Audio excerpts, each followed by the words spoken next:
Okay, so this tutorial is going to be on the DBQ essay, or the document-based question. Now, believe it or not, the DBQ is considered by students to be their most loved essay. Okay, it's going a little bit too far. Let me explain what I mean by that. At the beginning of the year, most students see the DBQ as this mystery kind of essay. How are you supposed to do all the things you were asked to do? But what you're going to find is that by the end of the year, out of all the essays you have to do, this is the one you're going to like the most. Here's why. Most students will tell you that because they give you documents, that's what DBQ means, a document-based question, you're going to get 7 documents. Those 7 documents help you to write the essay. Unlike the long essay, you're not going in blank. They're actually giving you information. That's why most students tend to like the DBQ overall, amongst all the things that you have to do. Now here's the other good news about this. If you survive the long essay tutorial, then you're going to repeat a lot of these skills again with the DBQ. Contextualization, thesis, counter thesis, all of this is exactly the same in the DBQ. The big difference is now we have to analyze documents. So we just need to learn how to put that layer, or really layers, of analyzing documents into our essay skills. Once you have that, trust me, you're going to have the DBQ down. So let's start taming the beast and making your DBQ, your beloved essay, okay, I know, I'm going a little bit too far, your more likable essay, something a little bit more manageable for you. Let's start with a review of what we know about AP essays. You always begin your essays with contextualization. I always like to think of contextualization like the scroll down in the Star Wars movies. Remember? Back in 1976, when audiences first saw Star Wars, they didn't know what it was about. So the scroll down set up the general context or backstory to the movie. You want to do the same with your essays. Now, I would suggest include 3 specific themes or issues that come from right before or during the time period in the essay. Next up is your thesis. You want to have a claim or main argument that answers all parts of the prompt.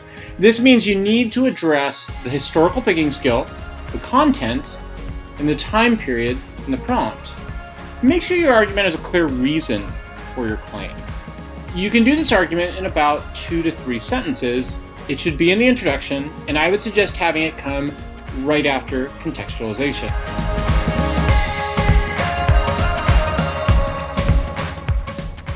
Okay, next up you're going to try and provide what's called a counter thesis.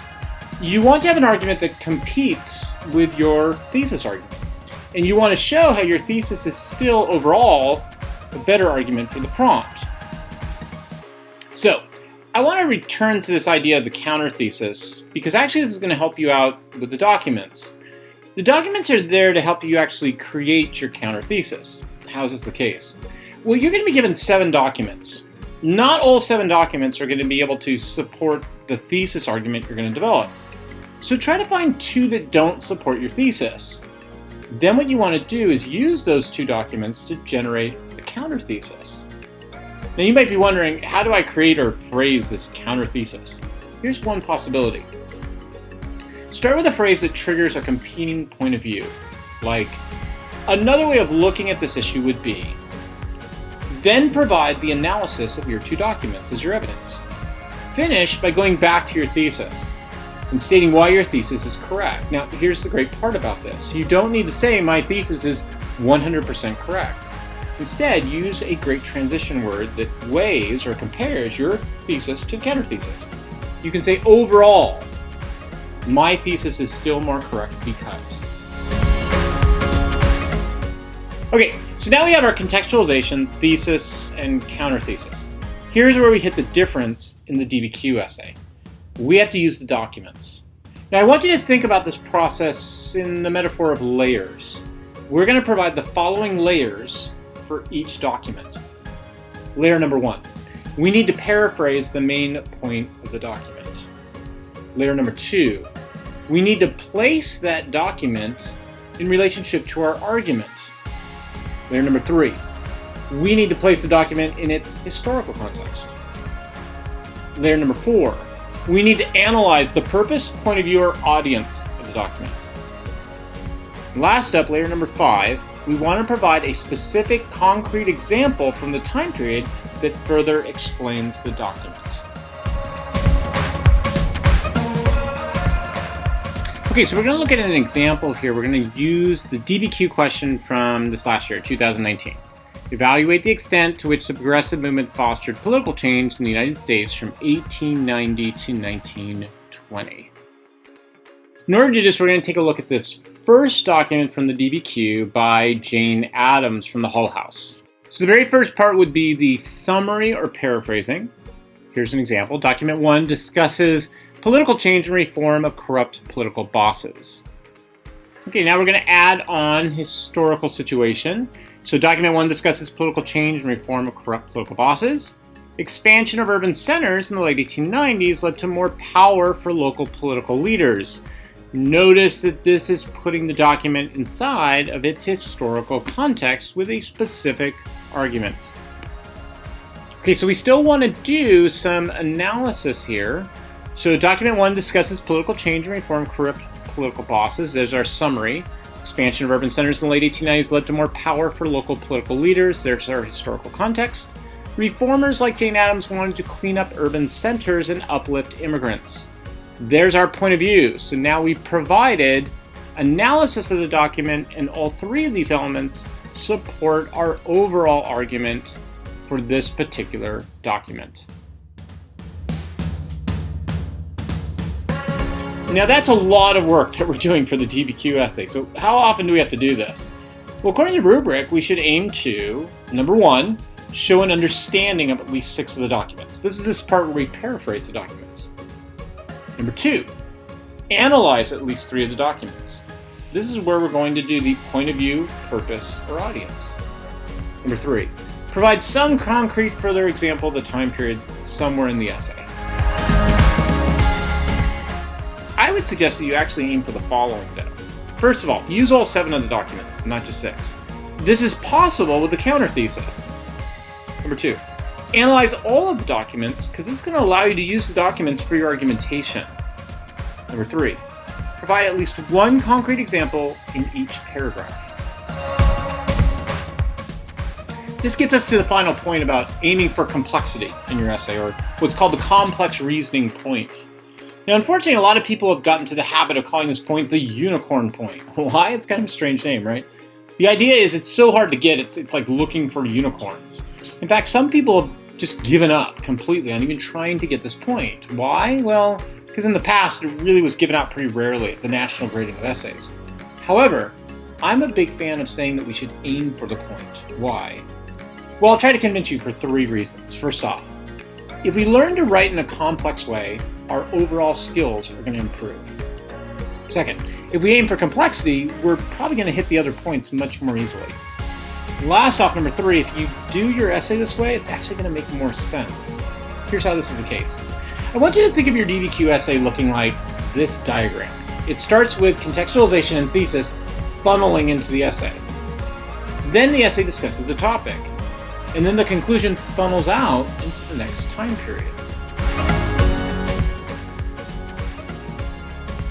So here's how you can hit complexity. You could do just one of the following. Provide another viewpoint. That's the counter thesis. That's where you're hitting all of the documents. The second thing you could do, you could corroborate documents by showing how they support one another or dispute the main point. There's your counter thesis again with the 2 documents. Or you can provide in your body paragraphs how multiple documents support one another towards your thesis. Or you can make a connection to the next time period. The last one can be done very easily. I would suggest the following formula. First of all, use it in your concluding paragraph. Start off with a summary of your contextualization. That gives you before the question. Then paraphrase your thesis. That's during the question. Then state what happens in the next time period. There's after the question. And finish up with an explanation about why this is significant. So basically you have 4 sentences here. Okay, so I want to give you an example of what a good connection to the next time period would look like. So we start off with contextualization.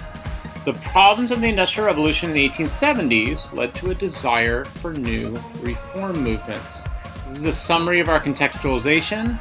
It's going to then lead into the next part, which would be a paraphrasing of the thesis. Okay, so after contextualization, now we have the thesis summary. The problems of the Industrial Revolution in the 1870s led to a desire for new reform movements. There's contextualization. Here's our summary of the thesis. The progressive reformers attempted to control the growth of monopolies and centralization of wealth and power. Now we have before the time period and during the time period. Okay, so now we're going to make the connection to the next time period. The problems of the Industrial Revolution in the 1870s led to a desire for new reform movements. There's our contextualization. Progressive reformers attempted to control the growth of monopolies and centralization of wealth and power. There's our thesis during the time period. Based upon the progressive beliefs, the federal government expanded in the 1930s to solve economic problems. There's our connection to the next time period. Okay, but remember, we still need to state the significance. So again, the problems of the Industrial Revolution in the 1870s led to a desire for new reform movements before. Progressive reformers attempted to control the growth of monopolies and centralization of wealth and power during. Based upon the progressive beliefs, the federal government expanded in the 1930s to solve economic problems after. And here's our significance. This shows that the progressives changed the beliefs of laissez-faire to a more activist government. So notice what we've done here. We have before, during, and after the prompt, and we stated why that connection is so significant for the pattern of APUS history.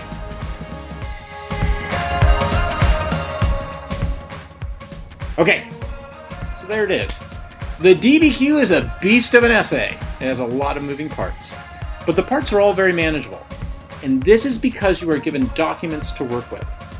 Let the documents help you to strategize a historical argument for your essay, and then use your historical knowledge to fill in the context. When you have a plan for putting these elements in the different parts of the essay, you can really create a really complex argument. Thanks a lot. I hope this helps. I know the DBQ is tough, but if you follow out this plan, trust me, you're going to start writing some really excellent essays.